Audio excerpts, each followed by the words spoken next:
हिंदी कक्षा में मैं सुनीति मिश्रा आप सबका हार्दिक स्वागत करती हूँ। तो बच्चों, आजकल हम पढ़ रहे हैं कक्षा 9वीं की कृतिका और आज मैं आपको पढ़ाने जा रही हूँ उसका दूसरा पाठ, मेरे संग की औरतें, जिसकी लेखिका है मृदुला गर्ग।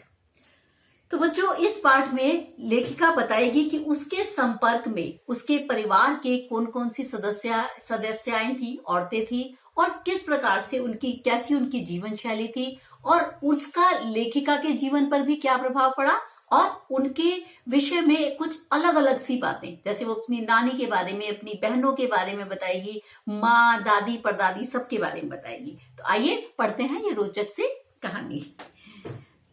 इस पाठ में लेखिका ने अपने संपर्क में आई घर की औरतों के बारे में बताया। ये औरतें उसकी बहनें हैं, माँ है, दादी है, परदादी है और नानी है, और इनके स्वभाव और व्यक्तित्व पर सरल भाषा में इस पाठ पर प्रकाश डाला गया है।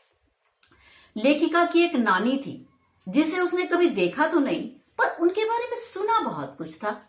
वह अपनी नानी से कहानी भी नहीं सुन पाई थी।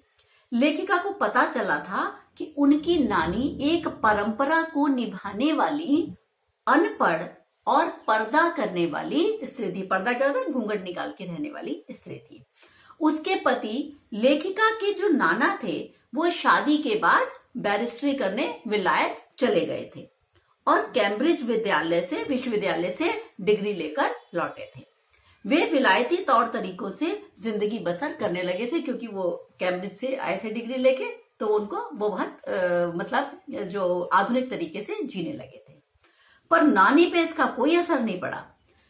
पर जब कम उम्र में ही नानी ने स्वयं को मौत के नजदीक पाया, तो उन्होंने अपनी 15 वर्षीय पुत्री, यानी जो लेखिका की मम्मी थी, माँ थी, उसकी शादी का जिम्मा नाना जी के मित्र स्वतंत्रता सेनानी प्यारे लाल शर्मा को सौंप दिया।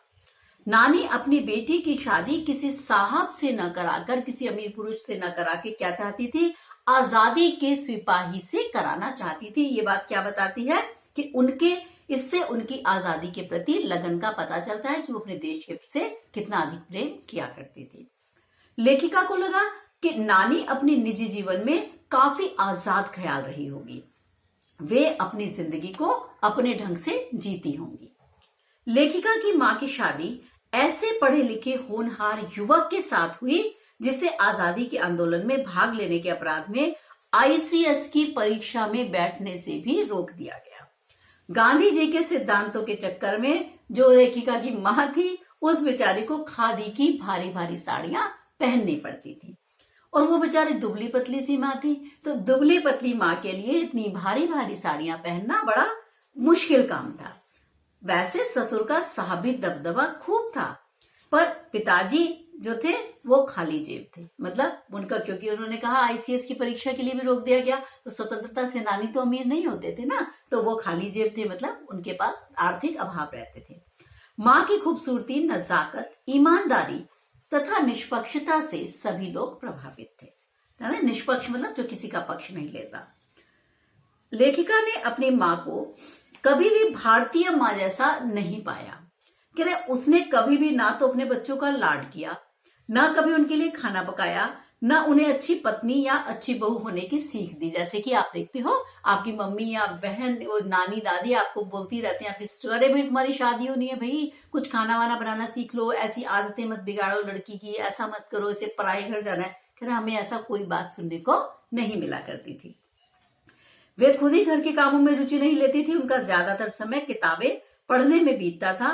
वे संगीत सुनने की भी बहुत शौकीन थी, पर घर के सदस्य उन्हें कोई ताना नहीं देते थे।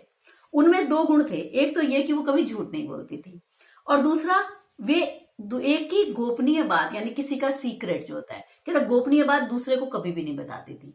तो ये बात, पहले कारण से उन्हें घर में बहुत आदर मिला, और दूसरे कारण से उनकी बाहर वालों से बड़ी दोस्ती रही। माँ की भूमिका पिताजी बखूबी निभा देते थे। लेखिका के घर में एक परदादी भी थी। उन्हें लीक से बाहर चलने का शौक था। लीक से बाहर मतलब जैसे परंपरागत जो बूढ़े होते हैं जैसी बातें वो करते हैं, वो वैसी बातें नहीं करती थी, वो कुछ अलग ही बात करती थी, बड़ी मॉडर्न सी थी। अब कैसे देखो, उन्होंने मंदिर में जाकर यह मन्नत मांगी कि उनकी पतोहू को पहला बच्चा जो हो वो लड़की हो, यानी पोते का जो बच्चा होना है वो। तो उनका ऐलान सुनकर लोगों के मुंह खुले के खुले रह गए, क्योंकि ये तो वो समय है जिसमें लड़कियों को वो तो पैदा होते ही मार देते थे, या कुछ लड़की पैदा होना बड़ा अपशगुन समझा जाता था। ये मंदिर में जाके मन्नत मांग रही थी परदादी कि भैया हमको तो लड़की पैदा हो जाए। अपनी मन्नत वे दोहराती रही। गांव जानता था कि उनका भगवान से सीधा तार जुड़ा हुआ है। शायद इसी वजह से भगवान ने उनकी ऐसी सुनी कि एक न दो पूरी 5 लड़कियां, 5 कन्याएं उनके घर में भेज दी।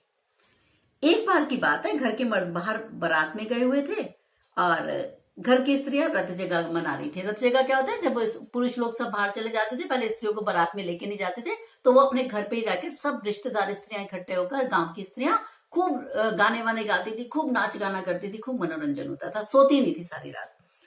परदादी शोर से बचने के लिए दूसरे कमरे में जाकर सो गई। अब एक चोर ने सोचा, सेंध लगाई और उस घर में घुस गया, यानी चोर आ गया इनके घर में। दादी की नींद खुल गई। उसने एक लोटा पानी लाने को कहा। चोर ने कहा, भाई मैं चोर हूं, मेरे से क्यों पानी मंगा रहे हो? पर बुढ़िया दादी बोली, अरे तू पानी तो पिला दे भाई, चोर है कुछ भी है तू। पानी लाकर पिलाने का उसने हट किया। अब माजी ने आधा लोटा पानी खुद पी लिया और आधा लोटा का चोर को, चल तू भी पी ले। उसने भी पी लिया। अब ने कहा परदादी ने कि देखो अब हम माँ बेटे हो गए, तूने मेरा झूठा पानी पी लिया, अब तू चाहे चोरी कर या खेती कर। चोर बेचारा चोरी छोड़ के खेती करने लगा। तो अब देखिए पुराना समय है और किस तरीके की, चोर बता रहे मैं चोर हूं, और चोर को अगर बूढ़ी माँ कह रही है तो ये नहीं है कि यहाँ पर तो अब कैसे कैसे हादसे हो जाते हैं। तो चोर की भी वैल्यूज हैं, मतलब उस समय के चोर की भी कोई जीवन मूल्य हैं जिनका वो आदर कर रहा है बूढ़ी माता का। तो ये कितनी अच्छी बात है। 15 अगस्त 1947 को जब देश आजाद हुआ, तब आजादी के जश्न में लेखिका इसलिए शामिल न हो सकी क्योंकि उसको टाइफाइड हुआ था। लेकिन लेखिका और उसकी चारों बहनें कभी किसी हीन भावना का शिकार नहीं हुई। हीन भावना, उन्होंने कभी अपने आप को किसी से कमतर नहीं समझा। लेखिका की बड़ी बहन के घर का नाम क्या था? रानी, पर उनका बाहर का नाम मंजुल भगत था। वह भी लेखिका बन गई। दूसरे नंबर पर लेखिका खुद थी। उसका घर का नाम उमा था और बाहर का मृदुला गर्ग, जिनका हम पाठ पढ़ रहे हैं। लेखिका से छोटी बहन के घर का नाम गौरी और बाहर का नाम चित्रा था। वह नहीं लिखती, मतलब वो कुछ भी साहित्य में रुचि नहीं थी उसकी। फिर रेणु और अचला थी। भाई का नाम इनके राजीव था। अचला अंग्रेजी में लिखती है और भाई राजीव हिंदी में। रेणु का स्वभाव विचित्र था। वह स्कूल से वापसी के समय गाड़ी में बैठने से इनकार कर देती थी। उसकी दृष्टि में थोड़ा सा रास्ता गाड़ी में बैठकर तय करना सामंत शाही का प्रतीक था। मतलब ये कहती थी, जैसे वो जमींदार सामंत लोग होते हैं ना, कि हमें छोटे छोटे काम को खुद नहीं करना, दूसरों से करवाना है, तो कहती थी मुझे ये बात अच्छी नहीं लगती। तो ये एक अच्छी बात भी है कि अगर थोड़ा सा दूर है तो मैं क्यों जाऊंगी कार में, मैं पैदल चल के जाऊंगी। तो उसको ये बातें अच्छी नहीं लगती थी। तो ये बहुत अच्छी बात है कि ऐसा सोचना चाहिए। वह पसीने से तरबतर पैदल चलकर आती। बचपन में एक बार उसने जनरल थेमिया को पत्र लिखकर उनका चित्र मंगवा लिया था। इससे उसका पड़ोस में रुतबा काफी बढ़ गया था। वह तो बीए का इम्तिहान देना जरूरी नहीं समझती थी। आज भी जब कोई उसे इत्र भेंट करता है, परफ्यूम सेंट जो होता है वो भेंट करता है, तो कहती है नहीं चाहिए, मैं रोज नहाती हूँ, तो मुझे ये परफ्यूम नहीं लगाना है। तीसरे नंबर की जो बहन है उसकी चित्रा, वह कॉलेज में स्वयं पढ़ने के स्थान पर दूसरों को पढ़ाने में ज्यादा रुचि रखती थी। उसके कम अंक आते थे और जो उसके शागिर्द यानी स्टूडेंट्स थे उनके ज्यादा आते थे। आपकी क्लास में भी कोई ऐसे बच्चे होंगे जो पढ़ाते ज्यादा अच्छा है, पढ़ते कम अच्छा है ना? और वो जब पढ़ाने लगते हैं तो बाकी स्टूडेंट्स को भी बहुत मजा आता है कि यार तुम टीचर तो अच्छे हो लेकिन स्टूडेंट इतने अच्छे नहीं हो। तो उसका भी यही हाल था चित्रा का। जब उसकी शादी का वक्त आया तो उसने एक नजर में लड़का पसंद करके ऐलान कर दिया कि वो शादी उसी से करेगी, और उसकी शादी भी उसी लड़के से हुई। अचला सबसे छोटी बहन है। उसने सबसे पहले अर्थशास्त्र किया, फिर पत्रकारिता में दाखिला लिया। पिता की पसंद से उसने शादी की। उसे भी 30 बरस पार करते ही लिखने का रोग लग गया। सभी बहनों ने शादी का निर्वाह भली भांति किया। शादी के बाद लेखिका बिहार के एक छोटे कस्बे डालमिया नगर में रही। वहां की औरतों के साथ उसने कई नाटक किए। फिर वह कर्नाटक के एक छोटे कस्बे बागलकोट में रही। जब वहां के कैथोलिक बिशप ने प्राइमरी स्कूल खोलने में असमर्थता जाहिर की, तब लेखिका अपने प्रयत्न के बलबूते पर वहां प्राइमरी स्कूल खोलकर लेखिका ने दिखा दिया। रेणु लेखिका के मुकाबले अधिक साहसी थी और एक दिन तेज वर्षा में पैदल चलकर स्कूल पहुंच गई। स्कूल बंद था, इसका उसे कोई मलाल नहीं था। उसने कहा तो फिर क्या हुआ, अकेलेपन में चलने का तो कुछ अपना ही मजा होता है। तो ये कह रही ये थोड़ी मेरी बहनों में अलग बहन थी। तो ये है बच्चों हमारी जो पाठ है हमारा कि मेरे संग की औरतें, मृदुला गर्ग का।